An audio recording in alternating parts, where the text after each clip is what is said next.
Good afternoon, everybody, and thanks for tuning in. John Kelly here, profiler, and welcome to the series, The Beginning of the End, on the Golden State Killer.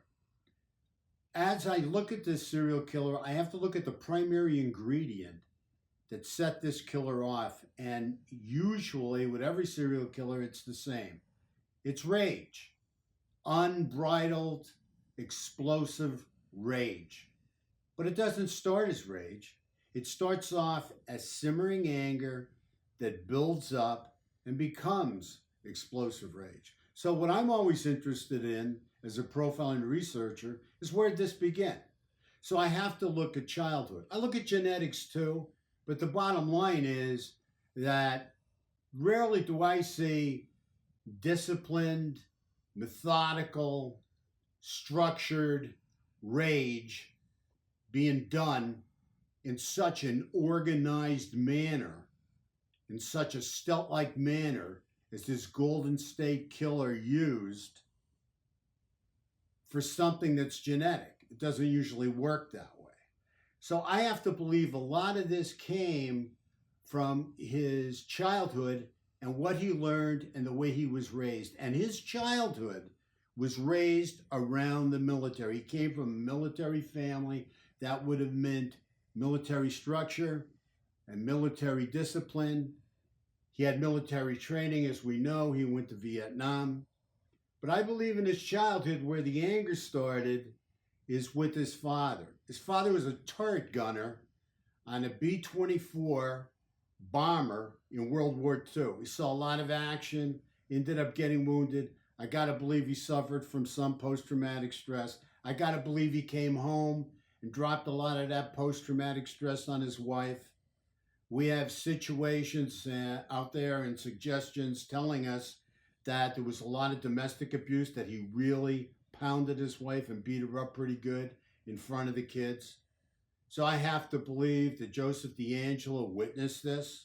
I have to believe, just like he witnessed the connection between violence and sex with his younger sister being raped, he also witnessed this violence and power and control over his mother by his father. Then also in his family, again, we have more of a military connection.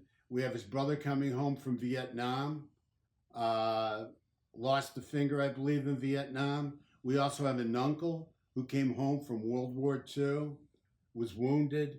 So you have to understand that Joseph DeAngelo came from a very, very large military kind of family that was extremely connected. And I have to believe he grew up with a lot of this military structure and discipline. And some of this discipline could have been extremely punitive. Don't forget, we don't have any reports yet on how he was treated growing up in this military family by his father, who we certainly believe was impaired. And we're going to have to wait and see. All we know is that it takes two to tango. So when he came home, his mother stayed for a while, and then his mother left his father and got divorced and moved to California. Eventually, Joseph followed. His mother picked up with a World War II vet from the Navy. So Joseph's stepfather was also from the military, and Joseph moved into a military construct with his mother and now his stepfather. We have to also ask ourselves, about where was the mother at? What kind of nurturer was she? How did she treat Joseph?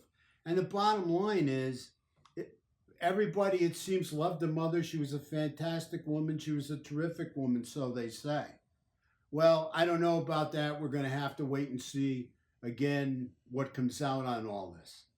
Bottom line, on her tombstone, they have Rambling Rose. That was her nickname, Rambling Rose. Her actual name was Kay. Everybody called her Kay, but she ended up with the nickname Rambling Rose. Now, a lot of us know what a Rambling Rose is. There's two definitions. There's a woman that's extremely promiscuous and running around. She doesn't seem to be that type from what people are saying. And bottom line is, there's another definition where Rambling Rose is a woman who can just deal with things, move through things, get past things, and move on to better things. In other words, she's a tough, progressive woman. And this is what his mother seems to have been, to leave her physically abusive husband and to take these kids and move away to California. I don't think Joe came right away. I think he stayed with his father for a while, and then he came a little bit later to live with his mother.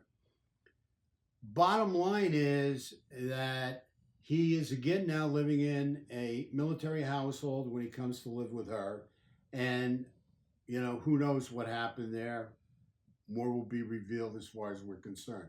One thing I can tell you is that his sister went on the record and said that she believes her brother showed absolutely, positively no signs of madness when he was younger. She focuses on her brother not showing any signs of anything being wrong and not showing any signs of being insane.